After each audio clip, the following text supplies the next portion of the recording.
you're new, my name is Luisana Perez, and today I will be covering how I painted this room white. I will insert a clip of how the hardwood floors used to look like, but they were hardwood, they were tannish tone, that kind of like a hint of red tone, and it was a beautiful floor. I just felt like it wasn't going very well with the light blue walls, and I wanted a more glam look, and I knew that a clean white floor would help me do that. I was curious about painting my room white for a very long time, but I was just either too scared to do it. If I had it professionally done, it was going to be very expensive, and oh my god. My original idea on HomeAdvisor was to whitewash the floors, but after I received one quote, I was like, nope, I'm done. I'm not going to be asking for any more quotes, because he asked me for a whopping $1,000 for this room. And I know this room looks big, but it's really not that big. Like, I have a small room. I live in New York, so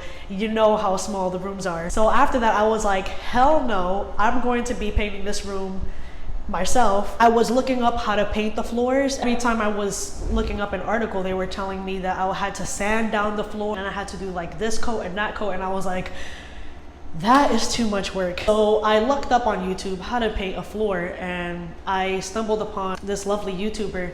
She was showing step by step on how to paint it, and I was like, oh, I used that too, and I got like very excited. So what I used to paint this room was this paint. It's the PPG Breakthrough interior / exterior in white / pastel base. I'm so happy I went with this paint because I'm brand new to this painting. Like, this was just my first time painting. I didn't know what I was doing. I only used 3/4 of a gallon, and that was enough to do 3 coats, and 3 coats is what it took in order for me to have that nice solid white sheen that you see here. 1 wasn't enough because you can see the wood underneath, and 2 wasn't enough because then I could see the streaks like with my paintbrush. I used a paint roller, and I used this specific microfiber, I don't know if you can see that, with 3/8 nap. And this is for smooth to semi-smooth surfaces. In the hardware store you can get fillers according to what surface you're covering. So there's one for rough surfaces, there's one for semi-smooth surfaces, and then there's one for smooth surfaces. I got one for smooth surfaces because the hardwood floor is a smooth surface. And you'll need a can opener of some sorts. I just used a knife. I guess I'm not going to be eating out of this knife again.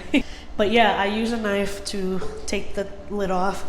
And then I used also a paintbrush because the roller isn't going to be able to get the edges of the floor. So you need to have a paintbrush. And also, you know how there's wood slats and there are like lines in each, like in between each wood slat? Using a paintbrush will help you paint over those wood slats so that it doesn't come out like black streaky lines at the end. I also used frog tape. Oh my gosh, this tape is so good. I really needed this tape because even though I'm covering the entire floor, my entire house isn't white, so I needed a way to like make a cutoff line point between my room and the rest of the house. I'll show you guys in a separate clip. Highly recommended if you want crisp lines, if you're not an expert, because clearly I'm not an expert. You get a crisp line every time with the frog tape. Really, don't get any other tape. Like, this was expensive, like $13, but it's worth it, trust me. Wow, that sounded like an ad, but trust me, it's not. I really genuinely believe that because I actually used this. So without further ado, let's get started in the painting process.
I am so happy with the way it turned out. I was worried at first because after I did 2 coats, the finish still wasn't even.